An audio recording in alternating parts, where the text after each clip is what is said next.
Today I want to talk about something a little bit controversial. So that is nap gaps and wake windows, but more specifically about whether they are actually evidence-based in the way that social media presents them to be. Now, before we go any further, I just want to be really, really clear. This isn't about dismissing wake windows and nap gaps entirely, because sleep pressure is real. Circadian rhythm is real. Biology absolutely matters. But there's a very severe difference between biology and the very specific charges that we see online, those prescriptive things. So let's break this down properly. We have got lots of good evidence that the longer we're awake, the more sleep pressure builds. That's called the homeostatic sleep drive. We also know that circadian rhythm influences when we naturally feel sleepy. Light exposure, consistency and predictable routines all support sleep. That part is completely solid, but what we don't have any high quality research is proving that a 6-month-old must be awake exactly 2 to 2.5 hours, or that a 12-month-old should tolerate 3 to 4 hours. We don't have randomised controlled trials showing that adjusting wake times by 15 minutes fixes night waking, and yet that is often how wake windows are presented. So where do these wake windows come from? Well, most of these charts are based on things like clinical experience from sleep consultants, observation, population averages, developmental norms, and extrapolation from sleep science. Now, that's not fake science, but it also isn't universal law. And the problem isn't the concept, it's that certainty that backs it. When wake windows are presented as precise prescriptions rather than flexible guides, parents begin watching the clock so much more than they watch their child. And here's where the nuance becomes important. Sleep pressure does not build identically in every child.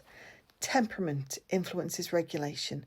Sensory processing affects arousal. Neurodivergent children will experience transitions and fatigue differently.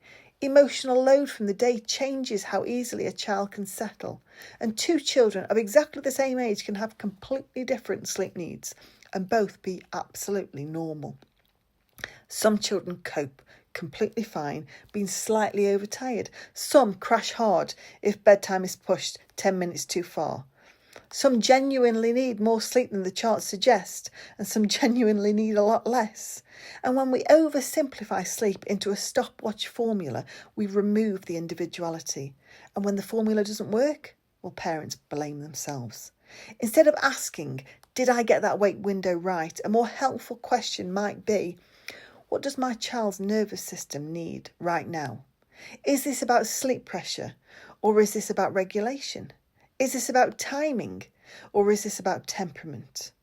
Because the thing is, sleep is neurological and relational. It's not just mathematical. Wake windows can absolutely be helpful as a starting point. They can give structure. They can prevent significant overtiredness as well. But you know what? They should be treated as guides, not rules, not verdicts, not evidence of success or failure. So if you follow the wake window perfectly and bedtime still goes sideways, it doesn't automatically mean that you have done something wrong.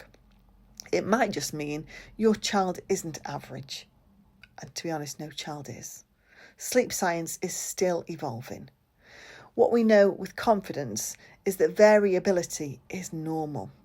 What we should be cautious about is presenting averages as precision, because they're not. If you've been obsessing over nap gaps and feeling anxious when things don't go exactly the way it tells you they should go, please take this as a permission to zoom out, to watch your child, not just the clock. If this video helped, subscribe. I'll continue sharing realistic, evidence-based conversations about sleep and parenting, and I'd love for you to join along. If you'd like more individualised support, you can find details about my Nest community and my one-to-one packages in the description below.